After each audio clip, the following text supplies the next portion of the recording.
It's the second game of the tournament, Wales against Switzerland, following up after the Italy-Turkey game, who, as we know, got absolutely eviscerated by the Italians. So this was a big game to follow up on, and this game did not disappoint. I'm not gonna lie, we had some great performances from Breel Embolo, really looking like a world beater in this game. You had Kieffer Moore, who came through with that header to equalize the game, and then you had that last minute goal from Switzerland, which ended up being offside. So all in all, if you were a neutral, this was a pretty good match, and if you're a Wales fan, then this was a terrific match for you. If you're a Switzerland fan, however, you want to kick the shit out of half-hand Seferovic. Like going into this tournament, I already knew that Seferovic was one of those choke players. But god damn, how many chances and how many golden opportunities are you gonna get? It's like this guy's trying to one-up Timo Werner. I mean, god damn. Mario Gavranovic came on 10 minutes left into the game and had a bigger impact than Seferovic in the entire match. And I bet you Swiss fans are looking at this match after seeing what Italy did to Turkey and knowing that that's the next game they've got. The players will probably be kicking themselves after the end of this match. But let's talk about the game for a second. Let's talk about the two teams, starting off with Wales. Going into the tournament, I would have said that Wales are a pretty sporadic team. They do have their moments, but one thing you can't take away from them is that they've got a whole lot of character. They've had great performances against Mexico and Czech Republic where they won 1-0 in each game, but they also lost good and proper against teams they weren't expected to beat, such as Belgium and France. All in all, Wales is a team that plays with a lot of heart. And now when we talk about Switzerland, this is a team that hasn't lost a match this year. It's pretty much a team with a solid core of young and experienced players in their prime. And I'm sorry, I've got to go back on Seferovic for a second. I knew that this guy was going to stink today. I even wrote in my notes, I had my doubts about Seferovic, but that Breel Embolo could have had a great tournament.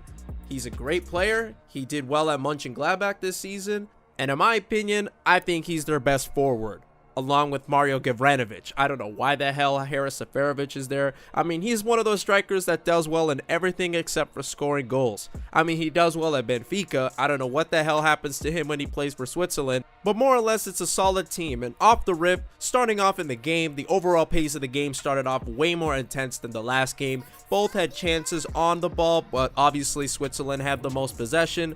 Wales had a great chance at the 14th minute. Moore had a great header that was saved brilliantly by Jan Sommer.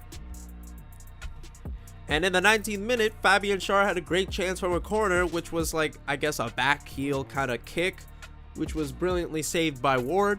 And it was at this moment the game really started to open up and Switzerland was really starting to lay the pressure onto Wales. And again, back to Seferovic, he had a nice curling shot that just went wide at the 26th minute. And at that point, I was like, yeah, I'm not going to really give him too much slack for that. But Wales did respond on the counterattack around the 29th minute. James made a great run, showing his pace before being fouled by Fabian Schär. It led to a free kick just outside the box where Gareth Bale made a brilliant cross with nobody getting to the end of that ball. Ultimately, Switzerland were the more dominant team with more ball percentage and the better goal scoring opportunities. Wales would try to counterattack but would end up being dispossessed in the midfield throughout the game. Fortunately, they were spared the fact that Seferovic blew a hat-trick amount of chances in that first half, especially in the end where, in my opinion, Breel Embolo should have gotten the penalty. When people always say that these players dive in the box, it's literally because of moments like this, where the ref doesn't even seem to pay attention to the contact, but more so whether or not a player falls to the ground, and that's exactly what happened. It should have been a penalty, but it wasn't. Honestly, the first half was done. I would say Switzerland were the better team. But going into the second half, we had a whole different story. Straight away into the second half, Breel Embolo made an incredible run going through two defenders only to have his shot saved by Ward. And he would get reconciliation right off that same corner he won. He ended up scoring a brilliant header. And just as soon as he scored that goal, he had another chance again. Man, watching Breel Embolo play, it's like watching somebody cut butter with a steak knife. And honestly, during that moment in the game, I honestly was ready to make this whole video revolved around Breel Embolo and how this guy is the underdog of this team. However, Wales did not fold. If anything, after they conceded that goal, it's like this Wales team played a completely different game, and Switzerland were on the back burner trying to hold it out. And their time actually came after a corner kick in the 74th minute. Wales took a short kick. Morel set up a beautiful cross for Kieffer Moore, who headed that ball out of the goalie's reach to equalize for Wales. Honestly, throughout that whole game, Bale and Aaron Ramsey didn't really do too much. I thought they would be better, but this team, again, they just proved they have a lot of character, and they came back, and honestly, all the momentum was on their side. I thought, honestly, at that point, unless Switzerland turned this around or really start to pick up their pace, this was going to be bad. They could have lost this game.